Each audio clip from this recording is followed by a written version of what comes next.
Hey guys, it's Charlie. What was the movie, the line from it, the song in it? Supercalifragilisticexpialidocious. The sound of it's quite atrocious. I know I'm not saying it right, but every time I hear the appointed money masters, and I'm talking about Ben Bernanke, Tim Guyton, or any other shill for the banking cartel, go before a camera, go before a microphone, and start their, what I consider to be economic terrorist statements, I start hearing this song because it's so utterly atrocious. Now, if you're labeled a terrorist, you know, a Muslim fundamentalist, or your ideology is different and you're labeled a terrorist in one of the many countries we're currently militarily engaged in, you can look forward to a 50 cal round from a mile away ending your life, or perhaps a more exotic $75,000 Hellfire missile fired from a multi-million-dollar Predator drone. Now, if you're a financial terrorist on planet Earth, you can look forward to some things, but certainly prosecution is not one of them. You're never going to be perp walked. You're never going to be brought before the cameras, shown to be the criminal that you are, and then sentenced to jail. You know, the new Matt Taibbi article that I'll attach with this video points this out very clear. You can go before Congress and utterly tell half-truths at best and outright lies at worst, and you can get handsomely paid for it, and you can go before the cameras and tell people how you're doing God's work in this country. This is how financial terrorists live in the United States of America and around the world, for that matter. Today, Ben Bernanke goes before the press, the so-called press, and gets handed some softball questions. You know, in a broad-ranging meeting that he had, the subject ranged from the debt ceiling to the new watchdog agency giving the Federal Reserve even more power. But when the question was brought up about the credit card limit in the country, once again we've seen the statements starting to be issued that I consider to be nothing more than economic terrorism. It's going to be cataclysmic. It's going to be a disaster. It's going to be worse than 2008.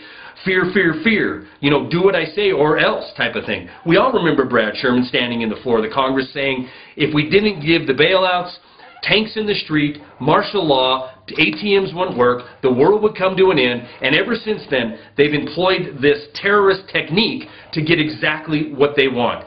$7.7 trillion in national debt in 2007, and as of this week, we've went over the $14.3 trillion national debt limit that we have established right now. So it's hardcore pressure from the too big to fail spokesman to get this $2 trillion extension. And if we don't do it, it's going to be pandemonium. And you have the mainstream shills regurgitating this over and over and over again. We have to do it or else. If we don't do it, the whole world's going to lose confidence, and you know, we're all going to go to hell in a handbasket unless we throw this nation further and further into debt.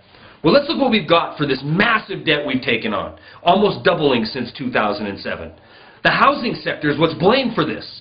You know, the people who got loans they shouldn't have, all these no-good so-and-sos that were suckered into taking loans, and then these loans were chopped up and sold around the country, causing the financial meltdown, you know, the housing sector.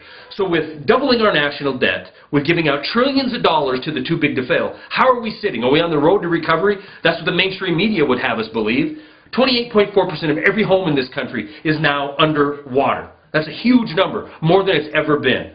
I don't care where you're at in this country. If you're sitting in a home that you kind of own, it's worth 8% less than it was last year, and it's worth 33% less than it was at the top in 2005.